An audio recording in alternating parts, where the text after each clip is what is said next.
Assalamualaikum warahmatullahi wabarakatuh, teman-teman mahasiswa, teman-teman literasi, dan teman-teman diskusi dimanapun Anda berada. Kembali lagi bersama saya Razakisme dalam episode kuliah subuh. Ya, karena saya rekamnya subuh, jadi saya namain ini episode kuliah subuh. Jadi teman-teman, di beberapa video saya mungkin teman-teman sudah melihat bahwasannya saya sempat membahas mengenai filsafat, teman-teman. Namun pada kesempatan kali ini saya ingin coba membahas tentang ciri mahasiswa yang masih erat kaitannya dengan dunia-dunia filsafat atau dunia-dunia literasi dan juga dunia-dunia diskusi, teman-teman sekalian. Pada poinnya, teman-teman, yang menjadi ciri khas daripada mahasiswa adalah rakus. Rakus dalam artian cara berpikir yang rasional, analitik, kritis, universal, dan sistematis. Ingat teman-teman, rakus adalah akronim dari beberapa kalimat, dari beberapa kata yang cenderung menjadi konstruksi berpikir daripada mahasiswa itu sendiri, teman-teman. Oke teman-teman, tidak perlu berlama-lama, saya pikir langsung saya masuk pada rasional. Baik teman-teman, rasional pertama kali dipopulerkan oleh Thales tahun 624 sebelum Masehi, tentang bagaimana segala sesuatu itu harus sesuai dengan hukum sebab akibat atau kausalitas, teman-teman sekalian. Pada 624 sebelum Masehi, Thales kemudian mengeluarkan teori-teori rasionalisasi itu melalui pengamatan-pengamatan beliau yang menganggap bahwasannya bumi berasal dari air, karena beliau tinggal di daerah yang notabene-nya adalah daerah-daerah perairan, teman-teman. Lalu beberapa dekade kemudian Descartes hadir dengan pencerahannya di zaman Renaissance, membawa teori-teori rasionalisasi yang baru yang kemudian juga tidak pernah terlepas dari teori-teori Thales dan juga beberapa filsuf yang lain. Dan pada saat Renaissance dianggap sebagai salah satu era baru filsafat, teman-teman. Jadi kenapa rasional menjadi ciri khas daripada mahasiswa? Karena mahasiswa itu harus bisa berpikir berdasarkan hal-hal yang basic, hal-hal yang memiliki landasan fundamental, landasan yuridis, landasan pedagogis, dan beberapa landasan-landasan lain yang mungkin tidak bisa saya sebutkan dan akan menjadi bahan diskusi untuk kita nantinya, teman-teman sekalian. Mahasiswa yang berpikir rasional berarti mahasiswa yang bisa menyelaraskan apa yang dia dapat di kampus ataupun di luar, kemudian dia mengimplementasikannya di masyarakat. Mungkin itu salah satu gambaran yang saya berikan. Lebih lanjut mungkin teman-teman bisa mencari referensi-referensi yang lain. Oke, teman-teman, lebih lanjut saya akan membahas mengenai analitiknya juga, yaitu huruf kedua pada rakus, analitik. Analitik itu secara etimologi berasal dari bahasa Yunani kuno, yakni analisis. Analisis dari bahasa Yunani kuno diartikan dalam bahasa Indonesia adalah memecahkan.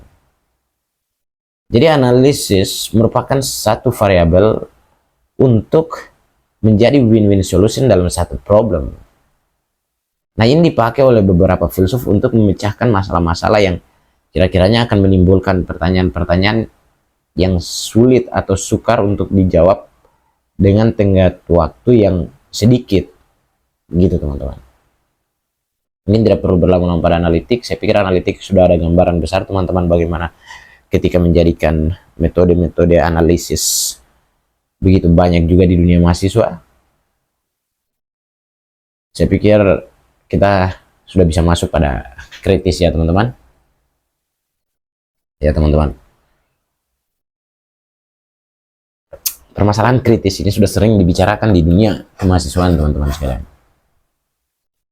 Masalah kritis, ada yang membicarakan bahwasanya kritis adalah salah satu bentuk protes terhadap satu sistem, kritis adalah bentuk pemberontakan, kritis adalah bentuk daripada radikal dan lain sebagainya.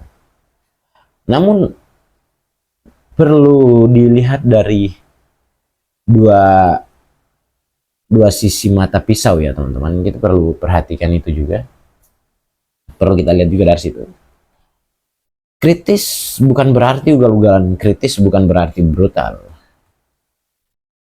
Kritis bukan berarti radikal. Pun ketika radikal dalam kritis berarti berpikir secara mendalam, keras, dan memang mencari sebuah masalah itu sampai ke akar-akarnya teman-teman. Kritis pertama kali dipopulerkan oleh beberapa filsuf. Mungkin salah satunya adalah Marx dengan beberapa teori-teori kritisnya. Tapi di sini saya coba menyoroti salah satu filsuf di era modern. Dia salah satu pemimpin Institut Penelitian Sosial Jerman yang dulu sekolahnya itu di sekolah Frankfurt kalau nggak salah itu. Namanya Max Horkheimer. Dia salah satu tokoh daripada teori-teori kritis, salah satu ahli dalam teori-teori kritis. Jadi beliau mengartikan bahwasanya kritis adalah bentuk daripada pemikiran yang menolak dari segala sesuatu yang tidak sesuai dengan bagaimana adanya, begitu. Jadi ketika berbicara kritis tidak semata-mata penolakan atas sesuatu yang terjadi sekarang, tapi juga penolakan terhadap sesuatu yang sudah terjadi bahkan ribuan tahun yang lalu atau jutaan dan ratusan jutaan tahun yang lalu. Kritis bisa terjadi karena ada dasar. Kembali lagi, filsafat selalu menitik beratkan pada rasionalisasi, yaitu hukum sebab akibat. Jadi tidak mungkin terjadi bentuk kritis apabila tidak terjadi kesalahan-kesalahan atau penyelewengan-penyelewengan terhadap sesuatu yang seharusnya ada. Itu menurut Max Horkheimer yang menjadi pemimpin di Institut Penelitian Sosial Jerman. Artinya kritik ini erat juga dikaitkan dengan kritik-kritik sastra, kritik-kritik bahasa, atau dunia gerakan mahasiswa juga sering dikaitkan dengan gerakan-gerakan kritis. Ya, tapi harus diketahui bahwasanya kritis ini bukan bentuk pemberontakan.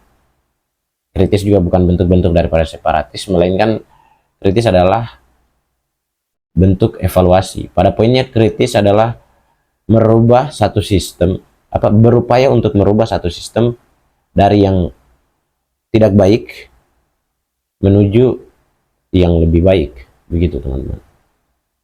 Lalu kan saya masuk pada universal. Bagaimana universal harus ada dalam konstruksi berpikir dan menjadi ciri khas daripada mahasiswa, teman-teman sekalian.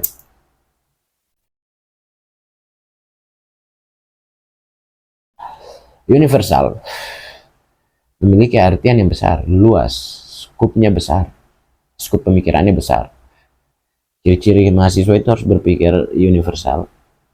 Berarti menandakan bahasanya mahasiswa tidak terpaku hanya pada satu referensi saja. Universal dalam artian ini ya, lagi-lagi satu referensi itu bukanlah referensi. Satu referensi itu hanya bahan pertimbangan. Itu jika mahasiswa menanamkan dalam dirinya berpikiran universal. Satu referensi tidak cukup. Kita ambil contoh begini. Di beberapa organisasi kemahasiswaan sempat diajarkan permasalahan ide Polstratak. Ide Polstratak diajarkan itu notabene dan kebanyakan hanya tendensi politik saja yang diajarkan, namun tidak diajarkan tentang beberapa teori-teori strategi perang dari beberapa ahli misalnya. Ambil contoh di HMI. Di HMI begitu banyak intrik politik menyebabkan dalam penyampaian materi terkait Ideopol Stratak justru tendensinya ke politik, bukan lagi ke ideologi atau strateginya. Oke, yang saya maksud di sini pada poinnya universal. Kita ambil contoh pada Ideopol Stratak tadi. Misalnya kita bicara tentang strategi. Kita bicara strategi ya.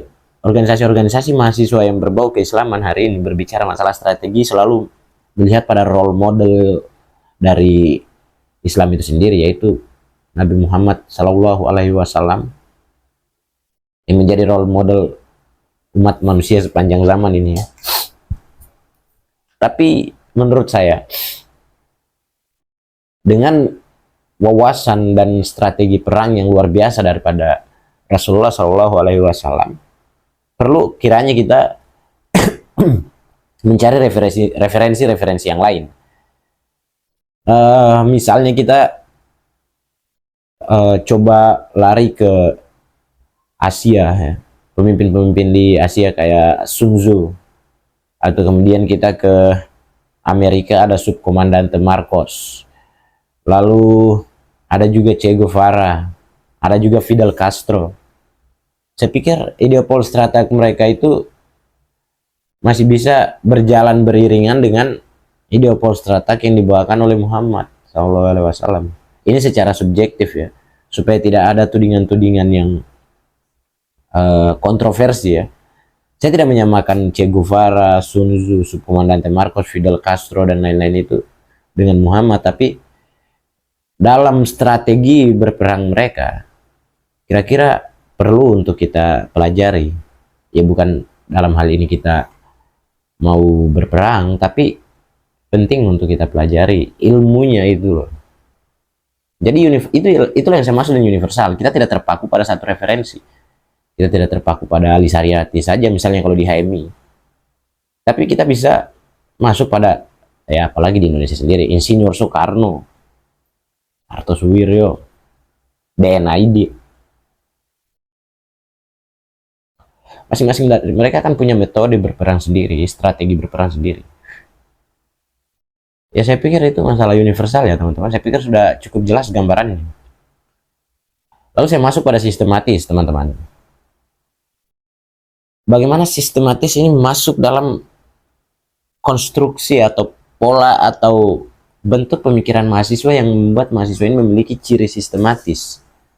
Artinya, mahasiswa dalam menyampaikan segala sesuatu atau dalam beraktivitas atau berkegiatan itu tersusun secara sistematis. Jadi ada struktural yang jelas. Sistematis ini berarti tidak keluar dari koridor-koridor ya, koridor-koridor administratif yang benar-benar ada dan itu diatur oleh konstitusi ya.